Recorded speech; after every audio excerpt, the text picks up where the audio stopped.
आटा 2014 में 21 रुपए प्रति केजी बिका करता था, आज 42 रुपए प्रति केजी हो गया है। दूध 30 रुपए प्रति लीटर के आसपास बिका करता था वर्ष 2014 में, आज 2024 में 70 रुपए प्रति लीटर खड़ा कर दिया है। उसका आलम देखिए सर, उत्तर प्रदेश सरकार के सचिवालय में पीएन की पोस्ट के लिए 368 नौकरियां निकली, 23 लाख लोगों ने उसके लिए आवेदन पत्र दिए। इंडियन रेलवेज के ग्रुप डी एम्प्लॉइज में 63,000 पोस्ट निकली, उसके लिए 2.5 करोड़ लोगों ने आवेदन पत्र दिए, 2.5 करोड़। आम आदमी पार्टी के नेता राघव चड्ढा का नाम तो आपने सुना ही होगा और आज ये ट्विटर पर भी खूब ट्रेंड कर रहे हैं।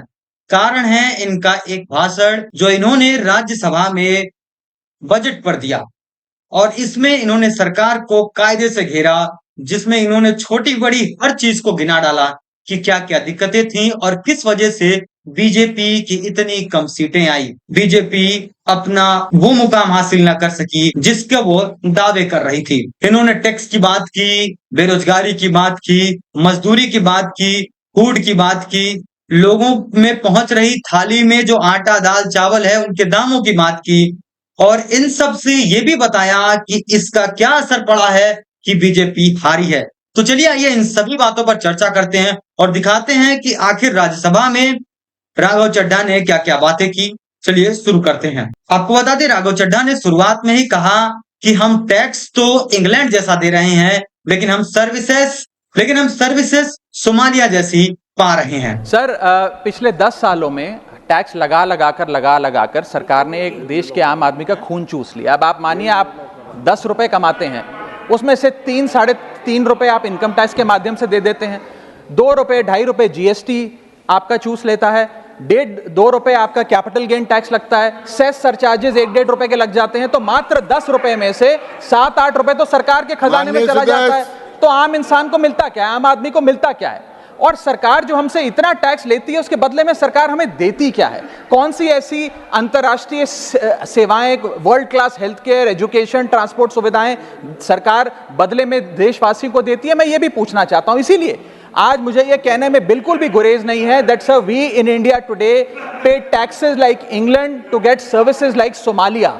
सर आज इन्होंने कहा कि सरकार टैक्स तो हमसे इतना लेती है, लेकिन उसके बदले में हमें क्या देती है जरा वो भी बता दे। उनसे जुड़ी हर चीजें पूछी कि टैक्स तो इतना लिया जाता है, इस चीज छोटी बड़ी हर चीजों के लिए जनता से टैक्स वसूला जा रहा है, लेकिन उसके बदले में सुविधाएं क्या मिल रही हैं, किस लेवल की सुविधाएं जनता को मुहैया कराई जा रही हैं। वहीं बीजेपी का हार का कारण बताने में ये तनिक भी पीछे नहीं रहे और बताते चले गए। इन्होंने कहा कि स्वामीनाथन आयोग से एमएसपी की गारंटी देने की बात हो या किसानों की आय दुगनी करने की बात हो, हर जगह बीजेपी अपने वादों को पूरा नहीं कर पाई है। लो पे। और सर इसी के साथ साथ किसानों की आय दुगना करने का वादा था, स्वामीनाथन कमीशन के अनुसार एमएसपी देने का वादा था, वो वादे जब पूरे नहीं हुए तो आलम यह है सर कि पिछले 25 महीने लगातार रियल रूरल वेजेस डिक्लाइन पर हैं लगातार। और इसके साथ साथ इन्होंने एक उदाहरण देकर बताया कि किस तरीके से निचले स्तर के लोगों की दिक्कतें बढ़ती जा रही हैं, उनके थाली में आने वाला भोजन कितना महंगा होता जा रहा है, उस पर भी चर्चा की। इन्होंने एक उदाहरण लिया और कहा कि 2014 में जो मजदूर अपने एक दिन की दिहाड़ी से 3 किलो अरहर दाल खरीद सकता था, वो आज 2024 में अपने पूरे दिन की दिहाड़ी से महज 1.5 किलो दाल ही खरीद सकता है। आप समझिए, अगर ये बात सच है और अगर राघव चड्ढा सच बोल रहे हैं तो कितनी दिक्कत की बात है। सरकार को इस पर जवाब देना चाहिए और ये पूरी तरीके से इस बात पर उत्तरदायित्व अपने हाथ में लेना चाहिए। सर मैं ऐसे साधारण भाषा में समझाता हूं सर 2014 में एक दिहाड़ी मजदूर एक दिन की अपनी दिहाड़ी से 3 केजी अरहर की दाल खरीद सकता था सर आज वही दिहाड़ी मजदूर वर्ष 2024 में एक दिन की दिहाड़ी से 1.5 केजी अरहर दाल खरीद पा रहा है। यानी कि महंगाई भी बढ़ रही है और उसकी आमदनी भी घट रही है। इसका नतीजा क्या हुआ सर? इन्होंने ये भी कहा कि इससे साफ है कि महंगाई बढ़ रही है, लेकिन लोगों की आमदनी घटती गई है।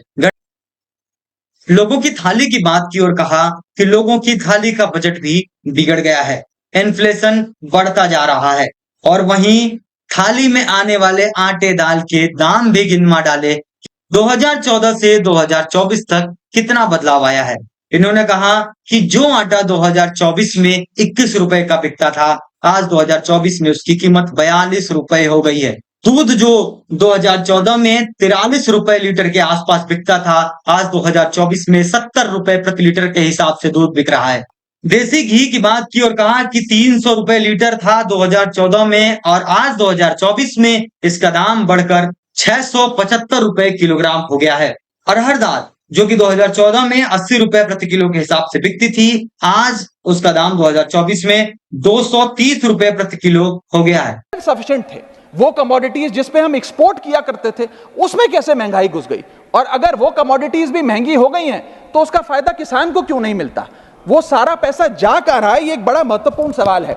सर, आटा 2014 में 21 रुपए प्रति केजी बिका करता था, आज 42 रुपए प्रति केजी हो गया है। दूध 30 रुपए प्रति लीटर के आसपास बिका करता था वर्ष 2014 में, आज 2024 में 70 रुपए प्रति लीटर बिकता है। सर, देसी घी 2014 में 300 रुपए प्रति केजी पे बिका करता था, आज 2024 में 675 रुपए प्रति केजी बिकता है। अरहर की दाल 80 रुपए प्रति केजी बिका करती थी 2014 में, आज 230 रुपए प्रति केजी बिक रही है। और न जाने कितनी वस्तुओं के दाम आसमान छू रहे हैं सर। और अगर यही रफ्तार रही महंगाई की, तो जितनी रफ्तार से 303 से 240 पर आए हैं, उससे तेज रफ्तार से 240 से 120 पर आएंगे। बेरोजगारी, उसको भी इन्होंने नहीं छोड़ा और कहा कि बेरोजगारी एक मुख्य कारण रहा है बीजेपी का हार। वो कैसे, जरा उसको भी समझ लीजिए। बेरोजगारी का क्या आलम है, जरा वो राघव चड्ढा के मुंह से सुन लीजिए। इन्होंने कहा, उत्तर प्रदेश सचिवालय में पीएम के पोस्ट के लिए 368 भर्ती निकलती है, पोस्ट निकलती है, जिसके लिए 23 लाख लोगों ने आवेदन किया। इतना ही नहीं, रेलवे में ग्रुप डी के लिए 63,000 वैकेंसी निकाली जाती है, जिस पर 2.5 करोड़ लोगों ने आवेदन दिया। आप समझिए कि 63,000 पोस्ट और 2.5 करोड़ लोगों ने उस पोस्ट के लिए आवेदन दे डाले, खड़ा कर दिया। उसका आलम देखिए सर, उत्तर प्रदेश सरकार के सचिवालय में पीएम की पोस्ट के लिए 368 नौकरियां निकली, 23 लाख लोगों ने उसके लिए आवेदन पत्र दिए। इंडियन रेलवेज के ग्रुप डी एम्प्लॉइज में 63,000 पोस्ट निकली, उसके लिए 2.5 करोड़ लोगों ने आवेदन पत्र दिए। 2.5 करोड़ ऑस्ट्रेलिया की आबादी से भी ज्यादा है सर। इसी तरह इन्होंने तमाम भर्तियों की बात की और बताया कि किस तरीके से दिक्कत हो रही है, आम जनता कैसे बेरोजगारी से जूझ रही है। यही कारण रहा कि ये इनका 20 मिनट का भाषण लगातार वायरल हो रहा है, ट्विटर पर भी ट्रेंड कर रहा है। धन्यवाद। फिलहाल इस वीडियो में इतना ही। वीडियो अच्छी लगी हो तो वीडियो को लाइक करें, चैनल को सब्सक्राइब करें।